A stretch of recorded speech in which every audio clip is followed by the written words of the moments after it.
হে story lovers, আমি Sutu and welcome back to my channel. আজ এই ভিডিওতে আমি তোমাদের সাথে ক্রাশিওলজির এপিসোড 7-এর বাংলা এক্সপ্লেনেশন শেয়ার করব।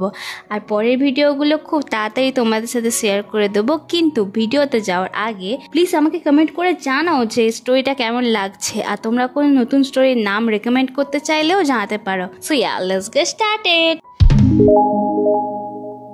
লাস্ট এপিসোডে দেখেছিলাম জীবন বানিকে সিটি হলের সামনে ড্রপ করে। বানি জিওলের সাথে দেখা করতে এসেছিল, তখনই পিছন থেকে রিউম জিওলের সাথে কথা বলার চেষ্টা করে। এদেরকে একসাথে দেখে বানি ওখান থেকে চলে যাচ্ছিল, তাই জিওল রিউমের হাতটা ছাড়িয়ে বানির কাছে যায় আর বানিকে কিছু না বলেই ওর এক্সের সামনেই বানিকে কিস করে। বানি জাস্ট চুপ হয়েছিল। জিওল ওর হাতটা ধরে ওখান থেকে নিয়ে যায়। বানি বলে, এটা কিরকম সিচুয়েশন ছিল, ওর সামনে আমাকে কিস করলে কেন, কি জন্য? জিওল বলে, বানি এমনটা না। বানি বলে, আমি তোমার সাথে এই ম্যাটার নিয়ে কোনো কথা বলতে চাই না। দেন বানি বাড়িতে ফিরে আসে। বানির বাবা পাস্তা বানিয়েছে, তাই বানিকে ওনাদের সাথে খাবার খেতে বলে, কিন্তু বানি ওনাদের সাথেও কোনো কথা না বলে রুমের ভিতর ঢুকে যায়। এরপর বানি রুম দেখায়, অনেক জামা কাপড় বেডের ওপরই পড়েছিল। এর মানে বানি আজকের এই পাস্তা ডেটের জন্য খুবই এক্সাইটেড ছিল, কিন্তু আজ যা হয়েছে বানির মুড সত্যিই খারাপ হয়ে গেছে। পরের দিন জিওল আর বানির আর্ট ক্লাসের সামনে দেখা হয়। বানি ওকে বলে, তোমার সাথে কথা আছে। বানি বলে, আগের দিন আমি কি তোমাদের মাঝে ইন্টারাপ্ট করেছি? কারণ তুমি আগের দিন কোনো না কথা বলেই আমাকে কিস করেছিলে। আমি কি বুঝবো কিসের পর কি আমরা ডেট করছি? জিওল চুপ ছিল, ও কিছু বলতে পারে না। তাই বানি বলে, আমি ঠিকই বুঝেছি, তুমি আমাকে ইউজ করছো। ভেবেছিলাম তুমি আলাদা, কিন্তু না। এরপর বানি ওখান থেকে রেগে চলে যায়। আর জিওল ওখানে দাঁড়িয়ে ভাবছিল যে আমার সাথে হচ্ছেটা কি আজকাল। অন্যদিকে ক্লাসের মধ্যে জীবনকে দেখায় ওর কাছে বানির একটা লিপস্টিক আছে। আসলে আগের দিন ও যখন বানিকে সিটি হলের সামনে ড্রপ করে, ওর গাড়িতেই বানি লিপস্টিক ফেলে গেছিল। ও যখন বানিকে আবার এটা ফেরত দিতে যায়, ও দেখেছিল বানি আর জিওল কিস করছে। তাই জীবন বানির কাছে যায় না, সেই কথাটাই এখনো মনে করে। এরপর ক্লাসরুমে বানি আসতে জীবন ওকে লিপস্টিকটা ফিরিয়ে দেয়। বানি বলে, ও এটা তোমার কাছে আছে? আমি তো ভেবেছিলাম এটা হয়তো হারিয়ে ফেলেছি। বানি জীবনকে জানায়, লাস্ট নাইটে আমরা পাস্তা খেতে যাইনি, জিওলের কিছু কাজ ছিল। দেন জীবন বলে, তাহলে তুমি আমাকে কল করতে পারতে। বানি বলে, ঠিক আছে, অন্য কোনো দিন আমরা পাস্তা খেতে যাব।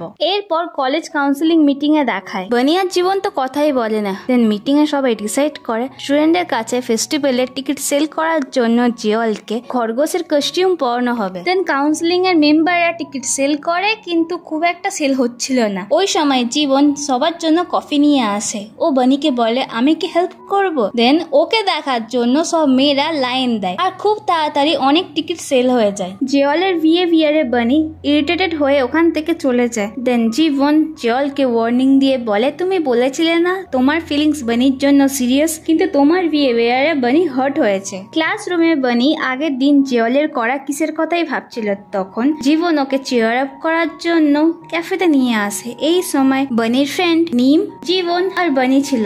কফি খাওয়ার সময় এরা প্ল্যান করে যখন জীবনের বাড়িতে ওর পেরেন্টস থাকবে না, ওরা পার্টি করবে। আজ বুবির ড্রামা প্লে শো ছিল। বুবি খুব সুন্দর অ্যাক্টিং করে, আর ওকে দেখতে ডংহাও এসেছিল। বুবির অ্যাক্টিং দেখে ডংহার চোখে জল এসে যায়।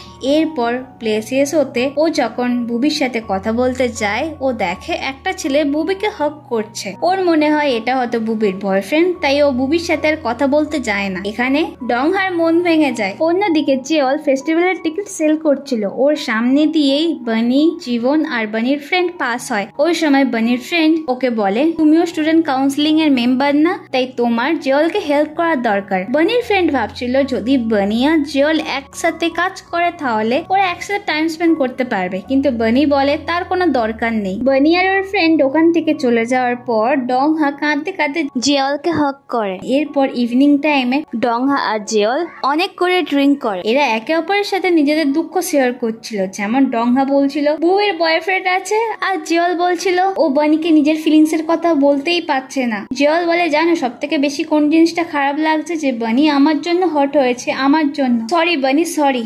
এরপরও মদের বোতল হাতে নিয়ে বানির জন্য কাঁদছিল। সেম টাইমে রিউম জিওলকে টেক্সট করে, তুমি কি ফ্রি আছো? তুমি বাড়িতে আছো? পারছো, কিন্তু জিওল এমন অবস্থায় ওকে রিপ্লাইটা দেবে কি করে? আর এমনিতেও জিওল যদি নর্মাল স্টেজে থাকতো তখনও ও রিউমকে রিপ্লাই দিত না। এই সময় রিউম অফিসে ছিল। রিউমের মা ওকে কল করে, কিন্তু ও ফোন রিসিভ করে না, ফোন সুইচ অফ করে দেয়। এটা দেখে মনে হচ্ছে রিউমের সাথে ওর মায়ের সম্পর্ক ভালো নেই। অন্যদিকে জীবনের বাড়িতে বানি আর ওর ফ্রেন্ডরা মিলে পার্টি করে। এখানে বানির মুড একটুর জন্য ভালো হয়। এরা চারজনে মিলে অনেক মজা করে। কিছুক্ষণ পর বুবি আর নিম ঘুমিয়ে পড়ে, তাই বানি আর জীবন বাইরে এসে গল্প করে। বানির ঠান্ডা লাগছিল, তাই জীবন একটা শাল নিয়ে বানির কোলে দেয়। বানি দেখে যে জীবন কত কেয়ারিং, তাই বানি ওকে বলে তুমি না এই জিনিসটা অন্য কোনো মেয়ের সাথে করবে না, সবাই ভুল ভাববে যে তুমি ওকে পছন্দ করো। তাই জীবন ওকে বলে তুমি এটা কেন ভাবছো যে আমি অন্য কোনো মেয়ের সাথে এমনটা করব? অন্য কারোর সাথে এটা করার কোনো দরকার নেই। তো এখানে জীবন যা বলছিল খুবই সিরিয়াস হয়ে, তাই বানি কথা ঘুরিয়ে দেয় আর বলে এখানে ওয়েদারটা খুবই সুন্দর আর ভিউটাও দারুণ।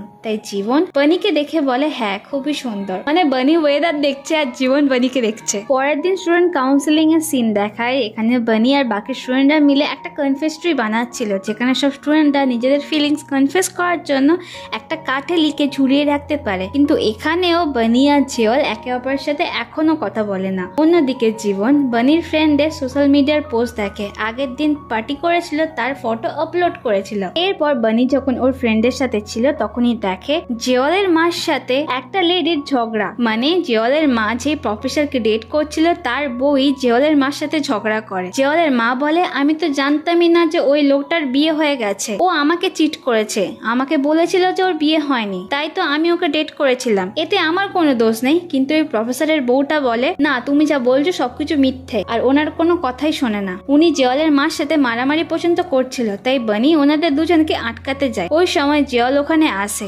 জিওল ওর মার হয়ে প্রফেসরের বউকে সরি বলে। জিওল এখানে বানিকে দেখে খুবই এম্বারেস ফিল করে। এরপর ওর মায়ের সাথে একা কথা বলে, ওর মাকে বলে তোমার জন্য আমি সবসময় এম্বারেস ফিল করেছি। ওর মা বলে আমি কি এটা ডিজার্ভ করি? ওই প্রফেসরটাই আমাকে বোকা বানিয়েছে, আমি ওকে বিশ্বাস করেছিলাম, ও আমার অ্যাডভান্টেজ নিয়েছে, তাতেও আমার ভুল। জিওলের সাথে ওর মার একটু কথা কাটাকাটি হওয়ার পর জিওল রেগে ওখান থেকে বেরিয়ে যায়। অন্যদিকে জীবন ওর বোনকে নিয়ে হসপিটালে এসেছিল। জীবনের বোন বলে আচ্ছা ওপ্পা তোমার কোনো ইম্পর্টেন্ট কাজ ছিল না তো? জীবন বলে না না। তখনই বানি ওকে টেক্সট করে। জীবনের মুখে অটোমেটিকলি স্মাইল চলে আসে, তাই ওর বোন ওকে বলে মনে হচ্ছে তুমি বানির সাথে দেখা করতে চাও, এই ফার্স্ট টাইম তুমি কারোর প্রেমে পড়েছ। অন্যদিকে জিওল ওর মাকে নিয়ে খুব এম্বারেস ফিল করছিল, আর পুরো সিচুয়েশনটা বানির সামনে হয়েছিল, তাই ওর আরো বেশি খারাপ লাগছিল। তাই মুড ফ্রেশ করতে কোল্ড ড্রিঙ্ক নিতে আসে। এখানে বানির সাথেও দেখা হয়।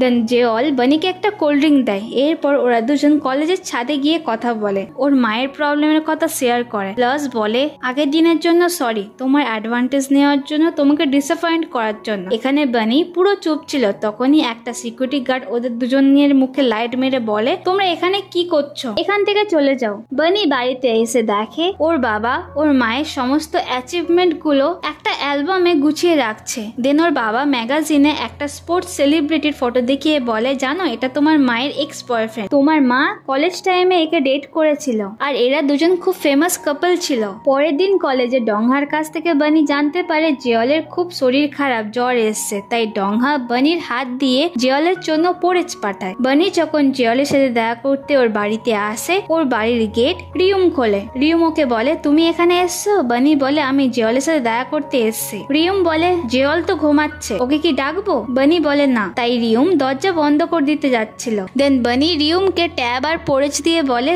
জিওলকে বলো বানি এসেছিল। ঘরের ভিতরে জিওলের যখন ঘুম ভাঙে ও সামনে রিউমকে দেখে। ও বলে তুমি তুমি কেন এখানে এসছো? এখানে ঢুকলে কি করে? রিউম বলে পাসওয়ার্ডটা সেমই ছিল।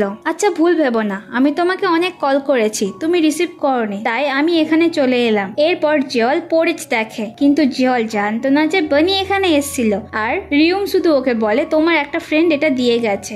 জিওল রিউমকে একদমই পছন্দ করে না। ও বারবার রিউমকে ওখান থেকে চলে যেতে বলে। ও জাস্ট রিউমকে দেখতেই চায় না। রিউম ওকে বলে আমার কাছে কোনো অপশন ছিল না। দেন জিওল বলে কিন্তু তুমি ব্রেকআপ করার অপশনটাই চুজ করেছো। অন্যদিকে বানি জিওলের টেক্সটের অপেক্ষা করছিল। জিওল ওকে কোনো টেক্সট করে না, তাই ওর মুড অফ হয়ে যায়। এই সময় ওর বাবা ওর জন্য ফল কেটে নিয়ে আসে। বানি ওর বাবাকে জিজ্ঞাসা করে আচ্ছা বাবা, মায়ের বয়ফ্রেন্ডকে নিয়ে তুমি কখনো ইনসিকিউর ফিল করেছো বা তোমার কোনোদিন চিন্তা হয়েছে? ওর বাবা বলে হ্যাঁ, যখন আমি দেখেছিলাম তোমার মায়ের এক্স বয়ফ্রেন্ড আমার থেকে বেটার, কিন্তু আমি জানতাম আমি আর তোমার মা একে অপরকে ভালোবাসি, তাই এইসব জিনিসগুলো আর কোনোদিন ম্যাটার করেনি। বানি বলে বাবা তুমি খুবই কুল। জীবন কলেজ ফেস্টিভ্যালে যাওয়ার জন্য যখন বাড়ি থেকে বেরোচ্ছিল ওর বোন ওকে বলে দাদা কাছেই একটা এক্সিবিশন আছে, তুমি কি আমাকে নিয়ে যাবে? জীবন বলে আজ হবে না, কারণ আজ বানিকে প্রমিস করেছে ওর সাথে কলেজ ফেস্টিভ্যালে যাব। তাই জীবনের বোনের একটু খারাপ লাগে। ক্যাম্পাসে জিওল ডংহার কাছ থেকে জানতে পারে আগের দিন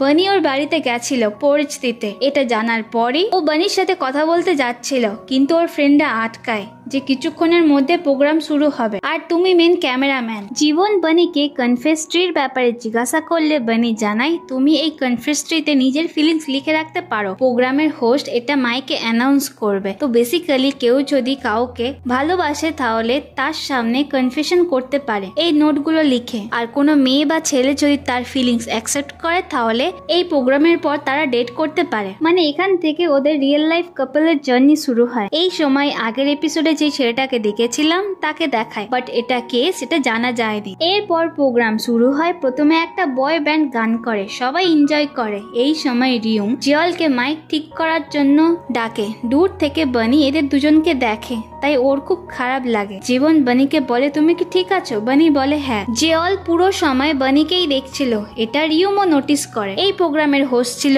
রিউম। রিউম একটা ছেলের কনফেশন নোট পড়ে শোনায়। একে যে লিখেছিল একটা মেয়ে, সেও স্টেজে আসে। এরা দুজনে একে অপরকে পছন্দ করতো, দেন আর রিলেশনশিপে চলে আসে। এরপর রিউমের হাতে একটা নোট আসে যেখানে লেখা ছিল বানি আমি তোমার সাথে ক্রিসমাস কাটাতে চাই। ও জিওলের দিকে তাকায় আর নোটটা পড়ে। বানি স্টেজে আসে, কিন্তু এই নোটটা কে লিখেছিল যখন তাকে সামনে আসতে বলা হয় তখন কেউই সামনে আসে না। তাই বানির খুব খারাপ লাগে। ওর মনে হচ্ছিল কেউ হয়তো ওর সাথে মজা করেছে। এই সময় জিওল আর জীবনের মুখ দেখে বোঝা যাচ্ছিল ওরা কেউই এই নোটটা বানির জন্য লেখেনি। দেন বানি ভাবছিল ওর এবার স্টেজ থেকে নেমে যাওয়া দরকার। তখনই জীবন স্টেজের ওপরে আসে। বানি ওকে দেখে অবাক হয়, এর মানে কি জিওলি এই নোটটা লিখেছে? এর উত্তর এখানে না, পরের এপিসোডে জানা যাবে। সো ড্রামা লাভার্স, এখানে এই এপিসোডের এক্সপ্লেনেশনটা শেষ করছি। আই হোপ তোমাদের স্টোরিটা ভালো লাগছে। সো দেখা হচ্ছে নেক্সট ভিডিওতে। Till then tata.